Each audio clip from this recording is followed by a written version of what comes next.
You're trespassing on association property, Mr. Logan. I'm afraid you'll have to be arrested. That's what the deputy told me, standing right there on my own patio, with the deed, signed, sealed, and recorded, sitting on the kitchen table inside. And behind him, with that tight plastic smile she saved for the help, was Evelyn Sharp, the self-appointed queen of Crimson Canyon Estates, pointing at my house like it was a stain she was ordering him to scrub out. This was my land.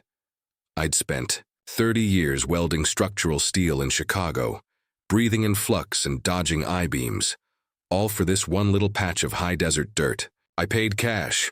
No bank, no HOA, no one to tell me what to do. I checked the county maps 4 times. My lawyer, Milo, laughed when I asked him to check a 5th. "Finn," he said, "you're 500 yards clear of the estates.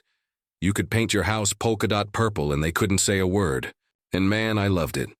I built this little Adobe-style place just big enough for me and my dog, Buster. I built a workshop out back bigger than the house where I could finally do my art, these sculptures welded from junk metal. At night you could hear, well, nothing. Just the wind. It was the first real quiet I'd had in my life. The Crimson Canyon Estates were different. You could see them from my mesa if you squinted. Rows of identical beige mansions, manicured gravel lawns, which is just crazy in the desert. All identical, all perfect, all beige. I didn't care.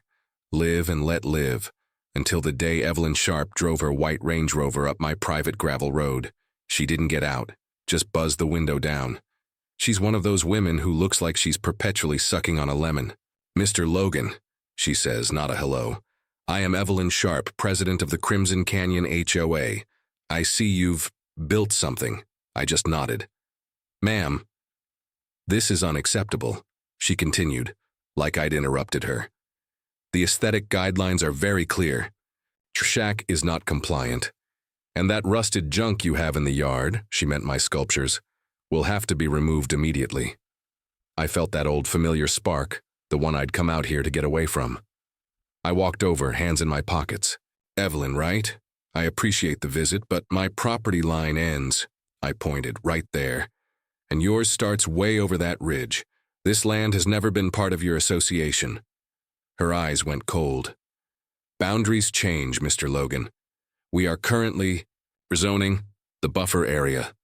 We've been trying to acquire this parcel for our new community Oasis project for 3 years. It's a community wellness center." Ah, there it was. "Well," I said, "sounds like you should have bought it 3 years ago. Now, if you'll excuse me, I'm trespassing on my own property and I'd like to get back to it." That was the first mistake. Not hers. Mine. I thought she was just a busybody. I didn't realize she was a warlord. A week later, I'm drinking my coffee, and I hear it. This high-pitched whine. I look out and there's a drone, just hovering right over my workshop, maybe 50 feet up, just watching me. I grabbed my phone, filmed it, and it just stared back with its little black camera eye. It felt gross. Violating. I called Milo. He sighed. "Finn, they're baiting you. Don't shoot it down." "I wasn't going to shoot it," I muttered. "I was going to weld it to my chimney." "Just document," he said. "People like this, they count on you being emotional. You need to be methodical." So I got methodical. I'm a welder, a builder. I don't just put up a plywood sign. I went to the scrapyard. I got 4-inch steel pipe, 1/4-inch plate. I spent a week cutting, welding, grinding. I dug 2 holes, 6 feet deep, poured 4 bags of concrete in each. And I mounted my sign. It was beautiful, if I do say so. Big block letters cut with a plasma torch, "Private property, not Crimson Canyon Estates, surveyed and recorded. No trespassing." It wasn't just a sign. It was a monument to being left alone. That sign broke her brain. The next thing I know, I'm getting certified mail, a slap suit, strategic lawsuit against public participation, claiming my sign was defamatory to the estates, that my sculptures were an environmental hazard, that my house was lowering their property values half a mile away. It was insane. It was also going to cost me 10 grand just to answer. Milo said. She doesn't think she can win, Finn. She just wants to bleed you dry. She wants to make it more expensive to stay than to just sell her the land. And that's when Sal called me. Sal runs the hardware store in town.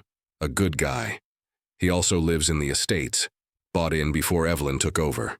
Finn, he says, his voice low, you gotta be careful. This Oasis project, it's her whole legacy. She promised the board a huge new pool complex and clubhouse, and she told him your land was already secured. She's in deep. She lied to the board, and now you're making her look like a fool. And Evelyn Sharp, she does not suffer fools. A week later, the drone was back, but this time it was different. It was 2 a.m. I woke up because Buster was going nuts, and the drone was there, but it had this intensely bright spotlight, just sweeping my house, my bedroom window, my workshop, over and over. A psychological game. I was angry. I was. And I'll admit it, I was a little scared. This wasn't just a busybody anymore. This was a siege, but I'm a welder. I deal in pressure and heat. And I decided right then I wasn't going to break, I was going to harden.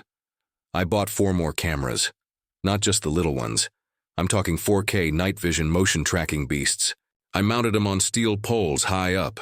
If they were going to watch me, I was going to watch them, and that. That's when she made her second mistake.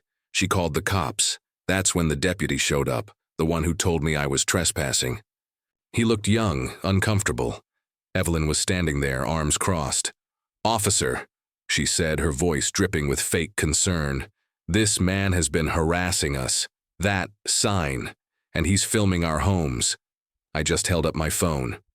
"Deputy," I said, "I'm filming that drone which has been spotlights on my house for 3 nights straight.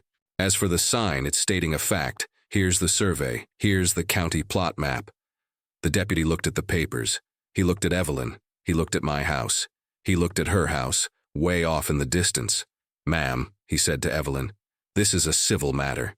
His sign is on his land, and your drone is harassing him. Please go home. Mr. Logan, I'm sorry to have bothered you." The look she gave me, it wasn't anger. It was pure, distilled hate. It was the look of a queen who just got told no by a peasant in public. I knew right then this wasn't over. I had no idea how not over it was. The quiet after that day was different. It wasn't peaceful. It was tactical. It was the quiet of a chessboard. I just knew she wasn't done. Evelyn Sharp wasn't the type to accept a public loss. Sal confirmed it. He called me a few days later, sounding spooked. "Finn," he said, "it's bad. She's on the community Facebook group. She's telling everyone you're the aggressor. That you're a dangerous recluse running an illegal junkyard that threatens their kids. She's saying you threatened her." "She lied," I said, the word tasting like ash. "Of course she lied," Sal hissed. "But they're eating it up. She's painting this Oasis project as a way to secure the community from you. She's not just trying to get your land, Finn. She's trying to make the whole neighborhood hate you. She's turning you into the monster," and I felt it. Cars started slowing down at the bottom of my road. People I'd never seen, just staring, taking pictures. Then the complaints started. The county assessor's office claiming code violations. The fire department getting an anonymous tip that I had uncontained hazardous materials in my workshop.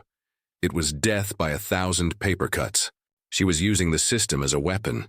Every week a new colored envelope, a new official-looking complaint. Milo was handling them, but it was exhausting. It was designed to be. I wasn't welding.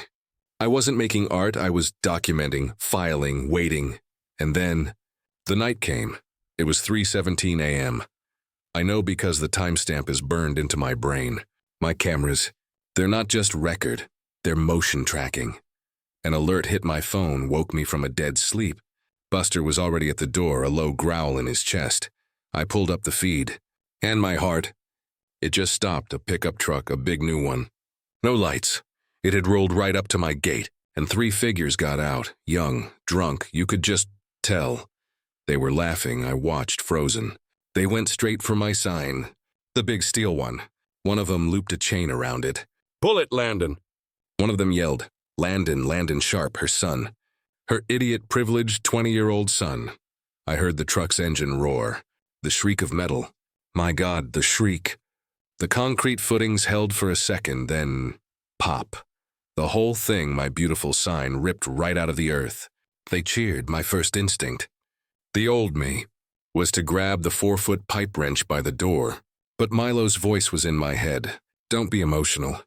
Be methodical. So I stayed, and I watched, and I recorded. They got braver. They saw the sculptures, my art. Look at this junk, one yelled. And they just started kicking them over. These pieces I'd spent months on. Welded, balanced, bled for. They were just toys to these kids. I was shaking. My hands were shaking so hard I could barely hold the phone. But I kept recording. Okay. Night vision so clear it looked like daylight. I saw Landon's face clear as a bell as he picked up a can of spray paint. They went to the house. To my clean adobe wall, and he wrote it. Big dripping red letters. Get out, Holand. That broke me. That was my home. I think I made a sound. An animal sound. Buster was howling. And they heard. Landon looked right at my camera. He grinned. And he gave it the finger. Then they scattered. Jumped in the truck, fishtailed out of my driveway, and were gone. I sat there in the dark for, I don't know, an hour. The sun started to come up. I could see the damage. The gaping holes in the ground where my sign used to be. My sculptures. My art. Scattered and broken. And that insult painted on my wall. I didn't feel rage. I felt cold. I felt a coldness so total it was almost peaceful. I'd spent 30 years welding. I knew what happened when you applied enough heat and enough pressure to steel. Doesn't just bend. It changes forever. I made coffee. I called Milo. She did it, I said. She crossed the line. What happened?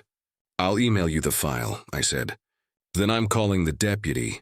When the deputy arrived, the same young guy, he looked tired. Until I showed him the footage. He didn't just watch it. He studied it. When Landon Sharp grinned and gave the camera the finger, the deputy's jaw set so hard I could hear his teeth click. Sir, he said, his voice flat, is that the same woman who filed the complaint against you? That's her son, I said. He just nodded. I'm going to need a copy of this. Every angle. And please, don't touch the paint on that wall. That's evidence. He left my property, but he didn't drive back to town. I watched his cruiser drive right up the ridge, right toward the manicured gates of Crimson Canyon Estates. The fallout. It was operatic. Sal called me and he was giddy. You broke the sound barrier, Finn. She's done. Landon was arrested. Felony vandalism, criminal trespass. The other two, they folded like cheap suits, gave up Landon and his mother in about 30 seconds. Turns out Evelyn hadn't just known. She'd paid for the beer. She'd told them to go scare the crazy old man. When the board saw the footage of the president's son committing a felony, egged on by his mother, it was over.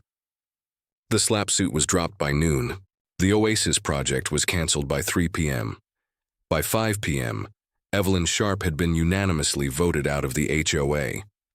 They actually dissolved her presidency. I got a check from her insurance company for the damages. It was substantial, so I rebuilt.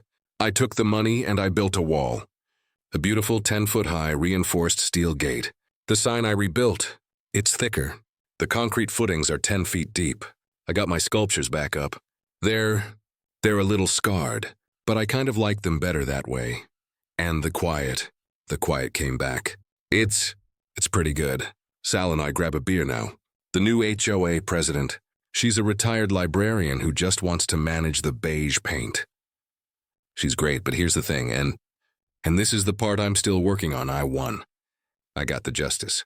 I got the money. I got my land, but I kept the cameras, all of them, and I still find myself checking the feeds. I still wake up at 3 a.m. sometimes just listening, when you have to turn your sanctuary into a fortress just to get a little peace. Have you really won? I guess that's what I'm asking. When does defending your home stop? And losing the reason you wanted that home begin? Let me know what you guys think in the comments. Was it worth it? Or did I just trade one kind of noise for another? It's a hell of a thing to think about.